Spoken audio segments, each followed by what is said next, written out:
नमस्कार बच्चों, आपका फिर से स्वागत है आपके यूट्यूब चैनल जेई पर जीत पर। तो भाई इम्तिहान का वक्त आ गया है, अब पेपर ज्यादा दूर नहीं है जेई का। आई होप आपकी तैयारी बहुत अच्छे से चल रही होगी। तो ये 10 दिन की आखिरी के 10 दिन में आपको क्या करना चाहिए, एक स्ट्रेटेजी वो मैं आपके साथ शेयर करना चाहूंगा कि आप इसको फॉलो करके देखिए। अगर अभी तक आपको लग रहा है कि सर समझ नहीं आ रहा कहाँ से तैयारी करूँ, आखिरी के दिन है, मेरे को डर लग रहा है वगैरह, आप इस स्ट्रेटेजी को फॉलो करके देखिए। देखिए आराम से आप भी ग्रेटर देन 99% आप लेके आ सकते हैं। ध्यान से सुनेगा इसको आराम से। देखिए पहला काम क्या करना है बेटा, सिलेक्ट योर चैप्टर। सबसे पहले अपने बच्चे सिलेक्ट कर लो चैप्टर्स को, यानी कि ऐसे बना लो, आप एक लिस्ट बना लो। आपका काम क्या है, एक लिस्ट बना ले बेटा।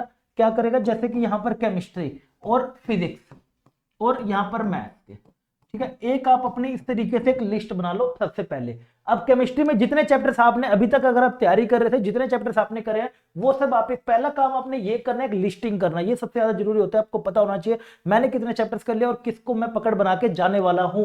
तो ये केमिस्ट्री के आपके सारे चैप्टर्स हो गए, सिमिलरली फिजिक्स के हो जाएंगे और सिमिलरली फिर आपके मैथ्स के स्टार्ट हो जाएंगे। ये सब पहले आप एक लिस्ट बना लीजिए और एक लिस्ट बना के अपनी टेबल पे सामने रख लीजिए, जहां भी आपके स्टडी टेबल है या दीवार पे चिपका लीजिए कहीं पर भी। तो ये सबसे जरूरी होता है, आपके सामने सारी लिस्ट होनी चाहिए कि मेरे पास टोटल जो 92 चैप्टर्स हैं उसमें से मैं कितने करके जा रहा हूं और कितने मेरे को स्ट्रॉन्ग फील हो रहा है। तो ये सब सामने जब आपके आ जाएंगे, इसके बाद आ जाओ बेटा सबसे इंपॉर्टेंट स्टेप पर, revise the notes with related questions practice. मतलब अब जैसे मान लो आपने कोई केमिस्ट्री का कोई भी चैप्टर केमिकल बॉन्डिंग आप उठाते हैं, तो उसके नोट्स को पहले आप रिवाइज करिए। इसलिए मैं कहता हूं नोट्स मेकिंग बहुत हेल्प करती है। आखिरी के दिनों में आपको सारी चीजें रिकॉल हो जाती है, क्लास में क्या हुआ था, सब सर ने क्या बोला, तब क्या बोला था। इसलिए नोट्स मेकिंग बहुत हेल्प करती है जेई प्रिपरेशन में। ठीक है, तो आपने क्या करना है, रिलेटेड चैप्टर्स को उठा लिया। मान लीजिए आपने केमिकल बॉन्डिंग उठा लिया, उसके नोट्स पढ़िए और वहां पे कुछ क्वेश्चंस आपने करे होंगे, तो उससे रिलेटेड कुछ क्वेश्चंस करके देखिए। पीवाईक्यू उस पे नहीं जाना, अभी कुछ रिलेटेड उसके क्वेश्चंस करके देखिए। ऐसे ही मैथ्स के अंदर अगर आपने कोई भी चैप्टर उठा लिया, मान लेता हूं आप अगर उठा रहे हैं कंटिन्यू डिफरेंशिएबिलिटी, तो उसको रिवाइज करिए। सारे जो भी बेस्ट ट्रिक है, शॉर्ट ट्रिक है, जो भी आपने मार्क करी थी उसको ध्यान से देखिए और जो भी क्वेश्चन उससे रिलेटेड थे उसको सोल्व करके देखिए। इससे क्या होगा, आपका चैप्टर पूरा रिवाइज हो जाएगा विद क्वेश्चन और कोई थ्योरी भी मिस नहीं होगी, ताकि आप किसी भी क्वेश्चन में ना अटके।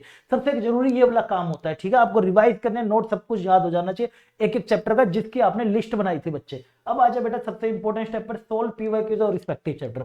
अब मान लीजिए जैसे मैंने अभी आपको बताया कि मैथ्स के अंदर आप क्या करने जा रहे थे कि आपने कंटीन्यू डिफरेंशिएबिलिटी करा था, तो बेटा सी एंड डी के अब आप जाओ, पीवाईक्यू की बुक आपके पास होगी, नहीं तो अब नेट से भी आपको मिल जाएगी, आपने खरीद रखी है, तो उसी चैप्टर के बेटा पीवाईक्यूज कर लो। अब सर कितने पीवाईक्यू, तो मैं अगर अभी अंदाजा दूं आपको, सिर्फ अगर आप 2014 से लेके 2022 तक के आप अगर पीवाईक्यू कर लेते हो ना बच्चे, तो समझ लो आपका बढ़िया रैंक आ जाएगा।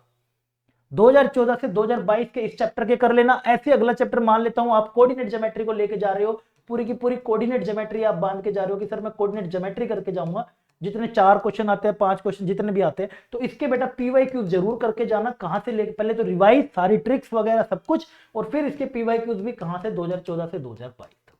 ठीक है, 2015 भी कर सकते हो, लेकिन 22 तक के जरूर देख के जाना है, क्योंकि पैटर्न बदल रहा है बेटे, धीरे धीरे पैटर्न बदलता जा रहा है। जैसे जैसे आपको पता चलेगा कि भाई लेवल कितने की अब मेरे को जरूरत है, कितने लेवल पे मेरे को रिवाइज करना है, और क्या मैं जो पढ़ रहा हूं वो सफिशिएंट है या नहीं है।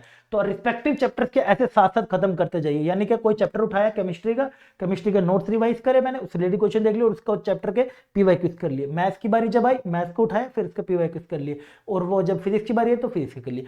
कब कैसे करना चाहिए, कैसे टाइम अलॉट करना चाहिए, उसकी वीडियो मैंने डाल रखी है। बेस्ट स्ट्रेटेजी इसकी कि कैसे आप अपने घंटों को यूज करके, चैनल पर जाकर आप देख सकते हैं कैसे आप 3-3 घंटे के स्लॉट में पढ़ सकते हैं।